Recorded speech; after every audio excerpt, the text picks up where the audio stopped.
Europe 1, 16h-18h, historiquement vôtre. le récit. Stéphane Bern. Et vous y croyez au coup de foudre ? Lui, oui, assurément. Surnommé l'homme paratonnerre, ce garde forestier d'un parc national américain a été frappé par la foudre, non pas une, non pas deux, non pas trois, mais bien 7 fois. Et à chaque fois, il s'en tire avec plus de peur que de mal. Je vous raconte maintenant la folle histoire de Roy Sullivan. Au volant de son pick-up, Roy Sullivan parcourt le parc national de Shenandoah.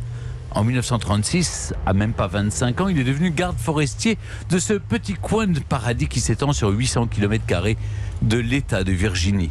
Avec son visage large, ses traits durs, ses cheveux courts et ses gros bras, il semble tout droit sorti d'un western américain. Le décor de son quotidien ? Des ours, des lynx, des cerfs et des marmottes, des érables, des noyers, des chênes, des châtaigniers. En amérindien, Shenandoah signifie « belle fille des étoiles ». Tiens, parlons un peu du ciel, justement. Dans cette région des Blue Ridge Mountains, où le sommet culmine à 1228 mètres d'altitude, la météo est capricieuse et peut changer en un rien de temps. Roy peut en témoigner. Il va lui-même subir les foudres du ciel, littéralement. Un jour de 1942, Roy Sullivan se trouve non loin d'une nouvelle tour de guet qui sert à surveiller les incendies. Soudain, le ciel s'assombrit. Un orage éclate.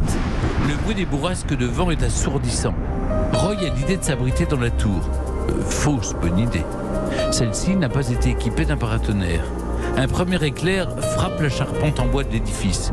Alors qu'il cherche la sortie pour échapper aux flammes, Roy est percuté à son tour par la foudre. Il raconte : le feu a pris sur toute ma jambe droite et a mis à l'air mon gros orteil. Ma botte était pleine de sang qui giclait par un trou de la semelle. La douleur est fulgurante. Après un moment passé à terre, il reprend ses esprits. Roy est vivant. Quelle aventure! Une histoire étonnante à raconter à ses copains américains. Pendant plus d'un quart de siècle, le quotidien de Roy est plutôt paisible. Mais c'est le calme avant la tempête. En juillet 1969, au volant de son pick-up dans le parc national, il voit le ciel devenir très sombre. La foudre frappe un arbre sur le bas-côté. Il se dit qu'il ne craint rien, l'abrite dans son véhicule. Que nenni, le métal de la carrosserie offre une protection et dirige l'électricité vers le sol. Oui, c'est le principe de la cage de Faraday, mais seulement avec les fenêtres fermées. Et Roy roule fenêtres grandes ouvertes. Résultat, la foudre le frappe une seconde fois. Il perd connaissance. Bon, heureusement, la voiture s'encastre au bord d'une falaise. À son réveil, il constate que seulement ses cheveux, ses sourcils et ses cils ont brûlé. On peut dire qu'il a eu chaud. Un an plus tard, au début de l'été 1970, Roy est au volant de son... Non, cette fois, il jardine dans la cour de sa maison. Le temps est clair, pas un nuage dans le ciel. Mais Thor se réveille d'un coup et envoie un éclair chez les Sullivan. La foudre rebondit sur un transformateur électrique avant de venir toucher l'épaule gauche du malchanceux. Bilan, des brûlures mineures. Voilà, jamais 203. Mais le sort s'acharne et cela continue, et encore, et encore. C'est que le début, d'accord. 3 ans... J'aime tellement quand vous faites Francis Cabrel. 3 ans plus tard, en 1972, alors qu'il est de service au poste d'accueil du camping du parc, Sullivan entend un énorme coup de tonnerre. Le truc le plus fort que j'ai entendu de ma vie, dira-t-il, et ajoute avoir vu du feu traverser le poste en rebondissant. Ce feu se retrouve vite dans ses cheveux. Roy est en train de prendre feu. J'avais tellement chaud à la tête, c'était terrible. Je voulais la mettre sous le robinet, mais ça ne passait pas, et j'ai dû utiliser des serviettes en papier mouillé. Et devinez quoi ? La foudre ne l'achève toujours pas. S'il y a un peu de mal, il y a beaucoup de peur désormais. Terrifié, pensant être en proie à une malédiction, imaginant qu'un nuage noir le suit partout où il va, Roy Sullivan scrute le ciel sans discontinuer. En cas d'orage, il s'allonge sur le siège avant de son camion. Il se déplace désormais avec un grand jerrycan d'eau, au cas où. Le 7 août 1973, il s'en sert pour asperger ses cheveux, encore en feu suite à son 5e coup de foudre. Quelques années pour se remettre, et le 6e arrive en 1976. Le samedi 25 juin 1977 au matin, Roy Sullivan profite d'une journée qui s'annonce tranquille pour pêcher dans un étang proche de chez lui. Ne jamais se fier à la couleur du ciel. En un éclair, si je puis dire, la foudre le surprend une 7e fois, le touchant à la tête, à la poitrine et à l'abdomen. Malgré les vives douleurs, il tente de rejoindre sa voiture. Quel est ce bruit dans les branchages ? Il tourne la tête. Un ours. Décidément,